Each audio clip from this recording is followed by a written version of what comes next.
Დავრუნდით პირდაპირ ეთერში ძვირფასო ტელემაყურებლებო გადაცემის მეუდევნო თემით თათია დოლიძე შემოგვიერთდა სტუმრად საქართველოს ახალგაზრდობის წარმომადგენელი გაეროში.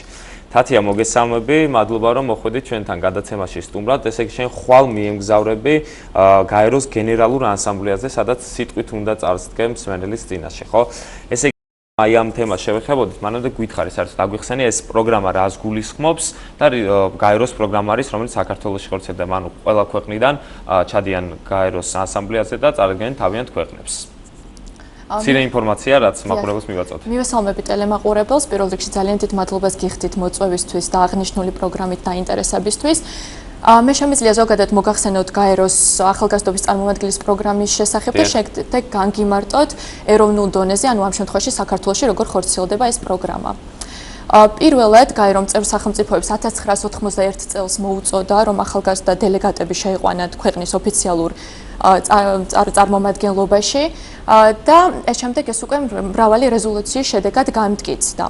მოწოდება არის ის, რომ გაეროს გენერალურ ასამბლეაში ჩაერთონ ახალგაზრდები, ასევე სოციალური და ეკონომიკური კომიტეტი საბჭოს მუშაობაში და სხვა ფუნქციონალურ კომიტეტებში, რომ იყოს დაცული აუცილებლად გენდერული თანასწორობის და არადისკრიმინაციულობის პრინციპი და დიახ, ამ მხრივ ჩემი აზრით საქართველოს ძალიან წარმატებულია, იმიტომ რომ 5 წარმომადგენლიდან, რადგან საქართველოს ეს პროგრამა 2012 წლიდან არსებობს, 5 არა, მე გახლავართ მეორე წარმომადგენელი, დიახ. ანუ გასულ წელსაც კი ბატონო, გასულ წელსაც იყო მდედრობითი სქესის წარმომადგენელი. შერჩევა ხდება გამჭვირვალე კონკურსის მეშვეობით, სამეტაპიანი კონკურსის მეშვეობით და შემიძლია ამაზეც დეტალურად შემდეგ ინფორმაცია მოგაწოდოთ. მოკლედ მივაწოდოთ მაყურებელს ინფორმაცია, იმიტომ რომ შეიძლება გვიყურებენ ისეთი ადამიანები, რომლებიც დაინტერესებულები არიან აი ამ საქმით და მომავალ წელს მათ აქვთ შანსი რომ მიიღონ მონაწილეობა. ძალიან მოკლედ კონკურსის შესახებ. მანდატი არის 1 წლიანი, შესაბამისად მანდატის დასასრულს იმართება კონკურსი სპორტისა და ახალგაზრდულ საქმეთა სამინისტროს მიერ. ეს დაახლოებით არის ხოლმე ივნისის ბოლოს, ივლისის დასაწყისში სამეტაპიანი კონკურსია, რომლის ფარგლებშიც მოწმდება კონკურსანტების განათლება, სამუშაო გამოცდილება, წერითი უნარჩვევები და ასევე, რა თქმა უნდა, სიტყვით გამოსვლის უნარი. და სამეტაპიანი კონკურსის შედეგად, ქულების დაჯამების შედეგად, შემდეგ უკვე გამოვლინდება გამარჯვებული. თათია, ესე იგი ოქტომბრის დასაწყისში უკვე შენ ოფიციალურად უნდა წარსდგე მსმენელის წინაშე გაეროს ანსამბლეაზე. იქნებ გითხრა იმის შესახებ თუ რა უნდა წარადგინო. აქ ამ შემთხვევაში 5 წუთზე მეტი გექნება, როგორც იცი 5 წუთი გაქვს დრო, ხო, სასაუბროდ. ახალგაზრდულ ორგანიზაციებთან ქონდა შეხვედრა საქართველოში და როგორც იცი გაიცანი მათ შეხედულებებს, პრობლემებს და ასე შემდეგ. ანუ აქედან გამომდინარე ხდება აი ამ წარსადგენი ტექსტის მომზადება თუ როგორ არის ამის შესახებ? დიახ, გეტყვით, ზოგადად საქართველოში 2012 წლიდან როგორც გითხარით არსებობს ეს პროგრამა, ფუნქციონირებს და ტრადიციულად რეგიონალური ტური იმართება ხოლმე გაეროს გენერალურ ასამბლეაზე გამგზავრების წინ. ამ შემთხვევაში ჩვენ მაინც თავისუფალი ვართ, ამ შემთხვევაში მე გადავწყვიტე რომ რეგიონალური ტური გავმართო უკვე გაეროდან ნიუ-იორკიდან დაბრუნების შემდეგ.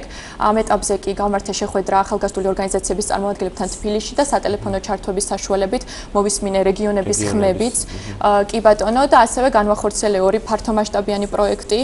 ერთი იყო მიეძღვნა საგზაო საფრთხეების თემატიკას, ხოლო მეორე პროფესიული განათლების პოპულარიზაციას ახალგაზრდებში და ასევე მინდა სიამაყით განვაცხადო, რომ ფუნქციონირება დაიწყო დღეიდან გაეროს ახალგაზრდობის წარმომადგენლის ოფიციალურმა ვებ-გვერდმაც, რომლის შექმნასაც ესე იგი დიდი დრო დავუთმე.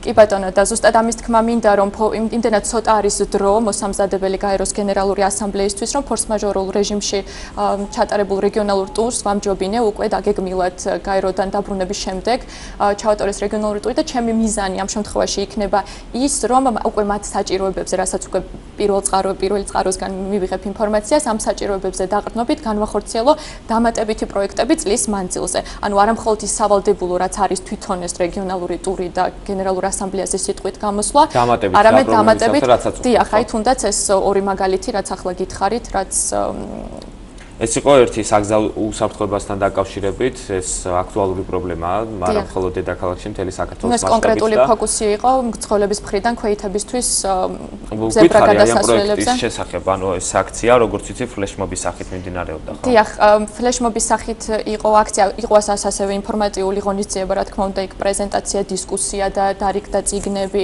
საგზაო უსაფრთხოებასთან დაკავშირებით, მაგრამ ვიზუალური კონტენტი ყოველთვის ახალგაზრდებისთვის, რადგან ახალგაზრდები არიან ჩვენი სამიზნე ჯგუფი, უფრო არის ხოლმე მიმზიდველი. ამიტომ ახალგაზრდებმა მოაწყვეს ფლეშმობი ზებრა გადასასვლელზე სლოგანით გამატარე.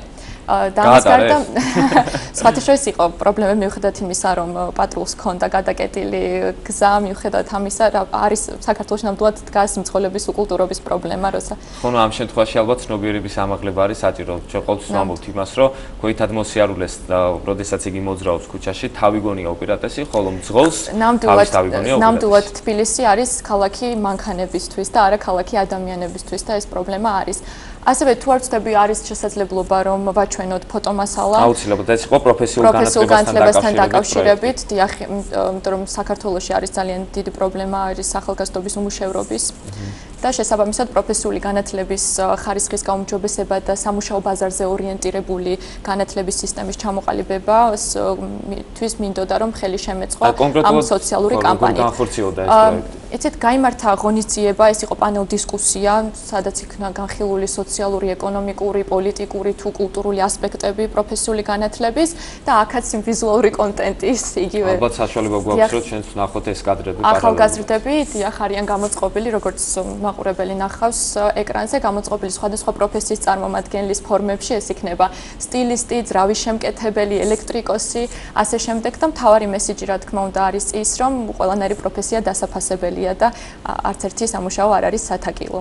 ანუ თვითონ ახალგაზრდებისგან წამოვიდა ეს ინტერესი თუ რამ გამოიწვია საერთოდ მის რა მდგომარეობა არის აი ამ კუთხით საქართველოში და რატომ ჩატარდა ეს პროექტი? მე ჩავატარე სამაგიდო კვლევა, შევხვდი ასევე სპორტისა და ახალგაზრდულ საქმეთა სამინისტროს ანალიტიკურ დეპარტამენტს, გაეროს აგენტოებთან მქონდა საუბარი და ამ სამაგიდო კვლევის შედეგად აღმოვაჩინე, რომ ორი წამყვანი პრობლემა საქართველოში ეს არის განათლება და უმუშევრობა ახალგაზრდების და რომ ძალიან დაბალია პროფესიული განათლებით დაინტერესების დონე. საგრძნობლად დაბალი, ვიდრე ეს მაჩვენებელი არის ევროპულ ქვეყნებში. და სწორედ ამიტომ გადავწყვიტე, რომ ერთ-ერთი ღონისძიება უკვე ამ პრობლემატიკისადმი დამეთმო. ეხლა კი კვლავ შევეხოთ შენს ვიზიტს, როგორც ვიცი, ხვალ უკვე მიემგზავრები. ანუ სანამ ოფიციალურად წარსდგები მსმენელის წინაშე გაეროს ანსამბლეაზე, მანამდე რა ეტაპები არის, ანუ რა უნდა გააკეთო, რით იქნები იქ დაკავებული? დიახ, მე მივემგზავრები ხვალ გენერალურ ასამბლეაზე, ეს იქნება მაღალი კვირეული, მაღალი დონის კვირეული, სადაც გაეროში ჩვენს მისიას შევიქნები დასაქმებული. შემდეგ იწყება უკვე მესამე კომიტეტის ხდომა, რომლის ფარგლებშიც ახალგაზრდობის დელეგატები, სხვა ქვეყნის წარმომადგენლებიც სიტყვით გამოდიან. და შესაბამისად მეც და ასევე მეხება გვერდითი ღონისძიების დაორგანიზება და თემად ავირჩიე ახალგაზრდების სამეწარმეო საქმიანობა, ინოვაციური სამეწარმეო საქმიანობა მდგრადი განვითარების მიზნების მისაღწევად. და საქართველოსთან საუკეთესო მაგალითად მინდა წავიღო სტარტაპ საქართველოს პროექტი, რადგან ვთვლი, რომ ერთ-ერთი საუკეთესო რეფორმა არის და ინიციატივა პროექტი, რაც განხორციელდა გაეროს 2030 მდგრადი განვითარების მიზნების მისაღწევად. და აი ამ მიმართულებით რამდენად იზრდება საერთოდ ინტერესი? აი ხა ჩვენთან კადრებსაც ვხედავთ იმ პროექტის შესახებ, რომელზეც საუბრობდით, ეს არის პროფესიული განათლებასთან დაკავშირებით. ძალიან საინტერესოა, ეს ალბათ ვიზაჟისტის პროფესია იყო, ხო? დიახ, მკერავი, სტილისტი, ელექტრიკოსი, ძრავის შემკეთებელი, ახლა ელექტრიკოს ხედავთ კადრში. გოგო ელექტრიკოსი ძალიან საინტერესო. ზარეული ფილამწყობი, კიდე უფრო საინტერესო გოგო ფილამწყობი. ეს ადამიანები როგორ შეარჩიეთ? თუ მეგობრები არიან? ეს ადამიანები არიან სამოდელო სააგენტო ნატალის მოდელები, ასევე ერთი-ორი არის მსახიობი, არის ჩვენი ცნობილი ბალერინა და ასე შემდეგ დაინტერესებული ვინც იყვნენ სოციალურ კამპანიებში ჩართვით, ანუ აქტიური ახალგაზრდები ასე. და შემდეგ ეს ფოტოები ალბათ განთავსდა ინტერნეტშიც, ხო? რასაც დარწმუნებული ვარ, გამოხმაურება ექნებოდა. დიახ, გამოხმაურება მოხდა, თუმცა მაინც მეტს ველოდი და მაინც არის გასაგრძელებელი მუშაობა მიმართულებით. თათი, ესე იგი, მე წარმატებები მინდა გისურვო საკმაოდ დიდ გზაზე და მნიშვნელოვან გზაზე, როგორც აღნიშნე შენ, იქიდან დაბრუნების შემდეგაც ძალიან დიდი მუშაობა გელის საქართველოში, მოგიწევს რეგიონებში გასვლა და იმ ახალგაზრდების პრობლემის გაცნობა, რომელიც მათ გააჩნია და რომლებიც ცხოვრობენ. ფიქრობ, კიდევ უფრო მეტად მნიშვნელოვანი არის, ანუ იმიტომ რომ ის რიტორიკა ძალიან საინტერესოა და აუცილებელია ასევე რომ გამოვიყენოთ ნებისმიერი საერთაშორისო ტრიბუნა იმისთვის, რომ საქართველოს ახალგაზრდების პრობლემატიკა გავაჟღეროთ და განსაკუთრებით აუცილებლად ოკუპაციის თემა, რომელიც ყოველწლიურად ჩვენს გამოსვლაში არის, მაგრამ არანაკლებ მნიშვნელოვანია შემდეგი კონკრეტული პროექტები, რაც წლის მანძილზე უნდა განხორციელდეს საქართველოში.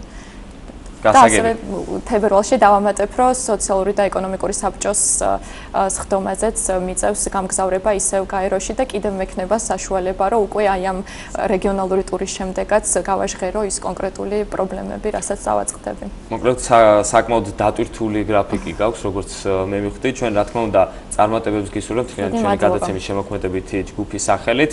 თათია დოლიძე იყო ჩვენს გადაცემაში სტუმრად, ძვირფასო ტელემაყურებლებო საქართველოს ახალგაზრდობის წარმომადგენელი გაეროში და გეტყვით, რომ იგი ხვალ მიემგზავრება უკვე გაეროს ანსამბლეაზე წარმატებები მას.